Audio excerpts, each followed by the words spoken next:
O que a Microsoft construiu nos últimos anos não é apenas um sistema operacional, é um modelo de negócios impressionante, baseado em espionagem, aquisição de dados e transação pura. Por muito tempo a gente aceitou isso porque a alternativa, que no caso era o Linux, parecia uma montanha impossível de escalar. Coisa de hacker dos anos 90, mas cara, isso mudou muito. E esse assunto agora voltou à tona com a nova Steam Machine, mas essa revolução já vem acontecendo há alguns anos. E eu vou falar pra você, sem papas na língua, a minha experiência de alguém que já faz dual boot com várias distros de Linux há pelo menos aí uns 4 ou 5 anos. E eu faço isso para testar se é possível viver, trabalhar e principalmente jogar no Linux, especialmente agora em 2025, com tanta gente fazendo vídeos e recomendando Linux. E sim, a resposta curta é que isso é possível. Só que a resposta longa, ela envolve dores de cabeça que talvez nenhum desses vídeos te conte, envolve problemas com drivers da Nvidia e uma batalha que a gente ainda não venceu. Seja muito bem-vindo, hoje o papo é sério, um pouco mais técnico, mas ele é necessário. Bom, eu tenho utilizado o Bazzite como meu sistema Linux principal. Se você não conhece, o Bazzite é uma distribuição Linux focada em jogos, imutável, baseada no Fedora, que tenta trazer aquela experiência de console para o PC. Só que antes de chegar nele, eu usei outras versões. Eu passei um bom tempo utilizando o Nobara, que é o projeto do Glorious Egg Roll, o cara que basicamente carrega o Linux nas costas com as versões customizadas do Proton, chamada de Proton GE, e também usei o Garuda Linux, que também é uma distro baseado em Arch, também voltada para jogos. O que todas essas distros que eu falei têm em comum é uma infinidade de facilidades voltadas aos gamers, mas vamos antes falar de um novo ponto. Cara, uma das coisas que mais chama atenção no Linux é o fato de ele ser visualmente mais polido. Aqui, por exemplo, eu prefiro utilizar o KDE Plasma, que é uma interface mais visualmente parecida com o Windows, e ele é mais polido, mais bonito, extremamente customizável e o mais importante, ele corre muito mais liso. Aquela sensação de peso que o Windows vem acumulando com o tempo, depois de, cara, sei lá, meses, você já não tem mais aquela fluidez do sistema quando você formatou aquele bloatware rodando em segundo plano, comendo memória RAM. Cara, no KDE Plasma, a sensação é de uma fluidez absoluta, cara. A área de trabalho ela responde instantaneamente, ele é um sistema que respeita o seu hardware e o melhor, ele permite customização. E eu digo isso melhor porque eu sou um cara que eu gosto muito de fuçar. E a revolução Linux nos últimos 4 ou 5 anos, ela foi algo gigante, bizarro mesmo, cara. Eu já utilizei Linux antes de Proton, antes disso tudo. E, cara, rodar qualquer jogo que fosse era bem complicado. E a gente tem que agradecer uma empresa que se chama Valve, que todos vocês conhecem, criadora do Steam. Com o lançamento do Steam Deck, um investimento pesado no SteamOS, principalmente nas camadas de compatibilidade do Proton, o Linux deixou de ser um sistema de servidor para virar uma plataforma viável de jogos. Hoje, se você abre Steam no Linux e clica em jogar, na grande maioria das vezes a mágica acontece, porque o Proton traduz as instruções do DirectX para o Vulkan e isso acontece em tempo real sem nenhum tipo de problema. Só que aí a gente vai entrar aqui num ponto onde nem tudo são flores. Aqui a gente precisa ter uma conversa de adulto, porque eu vejo muito canal por aí vendendo Linux como uma solução perfeita, que é só instalar e ser feliz, mas não é bem assim. Tem barreiras, cara. Se você gosta de análises honestas que não tentam te vender um conto de fadas e vão direto ao ponto, já se inscreve aqui no canal e ativa o sininho. E vamos começar aqui pelo básico. Usabilidade. Eu disse que o sistema é lindo, é fluido e realmente ele é. Só que ele ainda não é um sistema totalmente plug and play, né? Totalmente fácil de ser operado para uma pessoa que é muito leiga. Vamos pensar naquele teu amigo que não sabe nem instalar um driver no Windows. O Linux não é para esse cara. O motivo é que vez ou outra você vai precisar ver algum tutorial. Você vai precisar entender o que você está fazendo. Eu vou tirar um exemplo básico aqui. Bom, uma coisa que me irrita bastante no Linux, cara. Eu recentemente comprei um monitor HDR, monitor de verdade HDR, monitor mini LED com local dimming, o caramba. Então, em hipótese alguma, eu aceito jogar sem essa tecnologia porque faz uma diferença absurda. Quando eu não tinha um monitor com HDR real, com HDR bom, eu realmente não ligava porque eu não usava. Então, no Windows, por mais que a implementação do HDR da Microsoft, e aqui eu tô falando do alto HDR, tá certo? Não tô falando do HDR nativo dos jogos. Por mais que ela seja meio bagunçada e que a qualidade não seja lá essas coisas, você basicamente aperta um atalho no seu teclado. Você liga o monitor, pisca e pronto, você tem cores melhores em jogos que não tem compatibilidade. Você tem tecnologias que são uma opção mais viável, como por exemplo o RTX HDR, e você tem outras como o Reynolds DX. Enfim, existem formas, todas elas muito fáceis de você utilizar um HDR real, caso você tenha um monitor. No Linux não é bem por aí. Para eu conseguir jogar com o HDR ativado em alguns títulos, na verdade, que eu saiba, em todos, não existe um botão mágico no menu do jogo, no sistema que resolva isso 100% sem que você precise ir na propriedade do jogo no Steam, por exemplo, e inserir algumas linhas de comando nos parâmetros de inicialização, como por exemplo, DXVK, Underline HDR1, e aí se você tem uma placa NVIDIA, esse comando já é um pouco diferente. Enfim, existem variáveis de ambiente específicas para aquele launcher, ou para aquela versão do Proton, ou para a placa de vídeo que você está utilizando, e principalmente se esse jogo não tiver HDR nativo e você precisar de uma solução alternativa como essas que eu falei do Windows, a RTX HDR, como o modo Auto HDR, que é basicamente uma inversão de tone mapping. Então, para isso, você vai precisar de outros comandos na linha de comando do jogo ali, para que você consiga utilizar. Então, você vê que não é só ir nas opções lá do Linux de ligar o HDR, entrar no jogo e tá tudo certo. Ainda a gente não tá nesse nível, tá? São detalhes. Para quem é entusiasta, gosta de fuçar, é tranquilo. Eu acho chato, só que eu já me acostumei acostumei, até porque muitas das vezes copiar os comandos de um jogo pro outro costuma funcionar. Isso pra mim nunca foi um problema, né? Só que pra adoção em massa, cara, daí a gente tá falando de um público geral, de um público mainstream. Isso é uma barreira muito grande. As coisas, elas precisam ser plug and play, elas precisam ser tão fáceis quanto elas são no Windows, porque o usuário médio, ele não quer editar propriedade de nada, cara. Ele simplesmente quer ligar o negócio e usar. E o Bazzite, ele tenta facilitar bastante isso. Ele traz, por exemplo, drivers pré-instalados. Quando você vai no site fazer o download da ISO ali, ele já te dá a opção de baixar pra NVIDIA, pra Intel ou pra AMD, então já vem com os drivers. Antigamente isso não era assim, acredite, era bem complicado. Você tem que instalar o driver direto no sistema,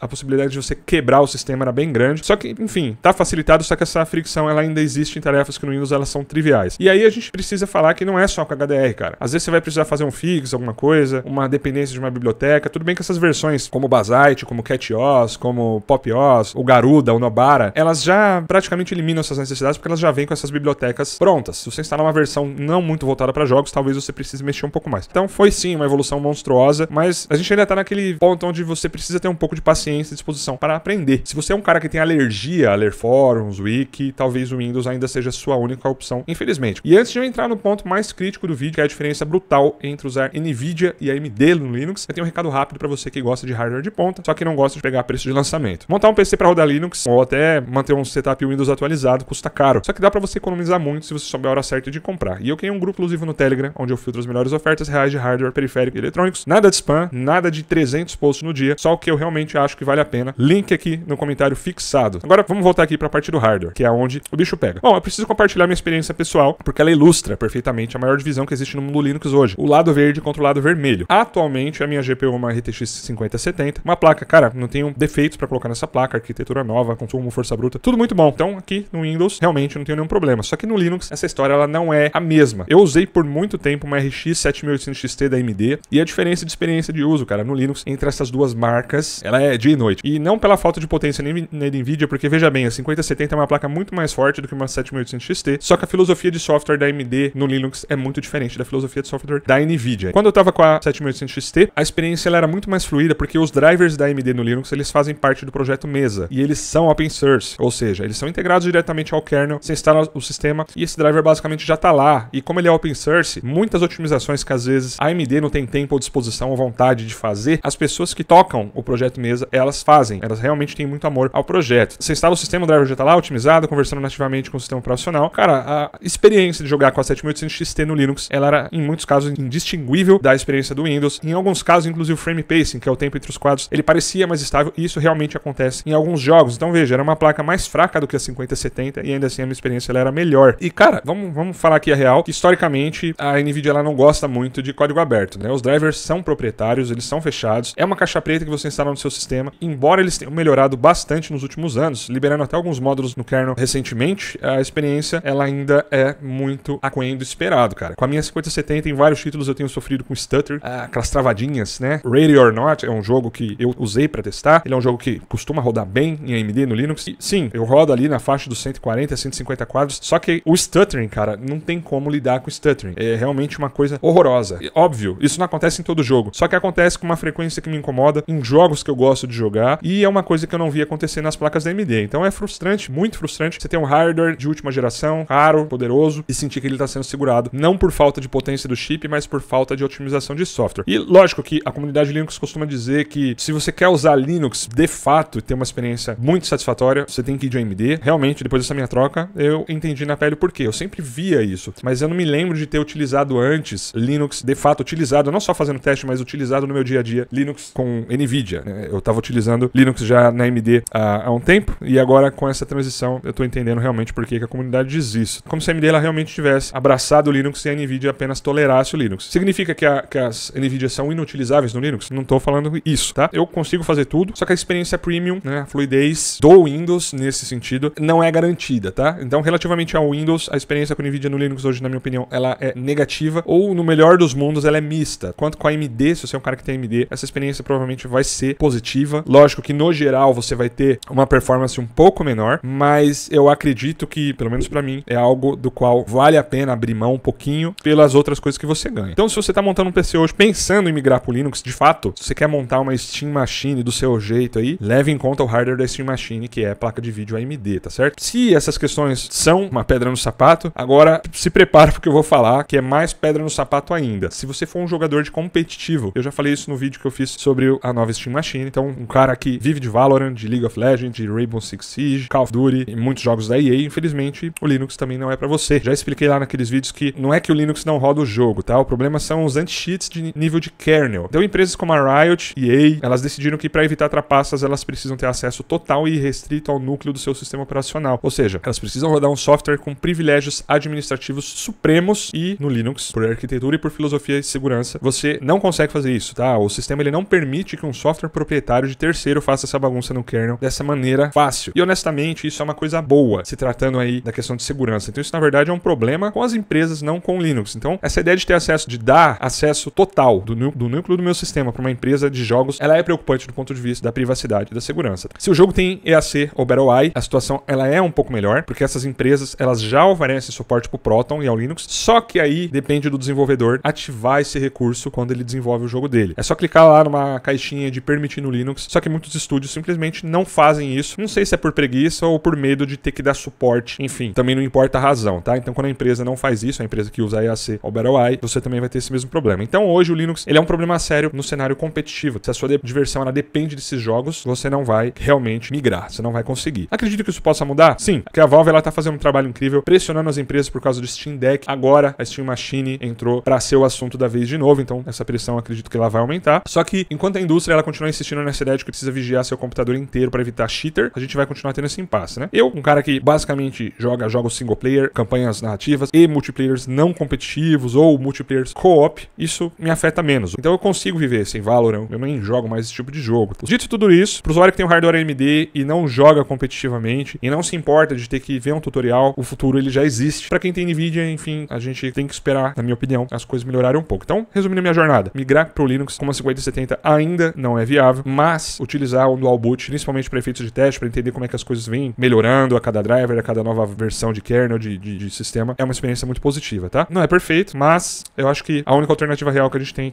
se tratando aí de poucos anos à frente aí, é realmente botar fé no Linux. Mas eu quero saber a sua opinião, principalmente se você já tentou essa troca, né? O que te impede de utilizar, de repente, o Linux como seu sistema principal? Ou você já migrou? Se te impede, o que é? O anti-cheat? É preguiça de aprender um sistema novo? Algum software específico que não funciona? Deixa aqui nos comentários, eu leio tudo, eu respondo tudo e eu quero entender qual que é a maior barreira da minha comunidade hoje. E se esse vídeo te trouxe alguma clareza, te ajudou a decidir se vale a pena formatar o PC, deixa o seu like, isso ajuda muito o canal a crescer e mostra pro YouTube que existe interesse em conteúdos como esse. Um abraço, até a próxima.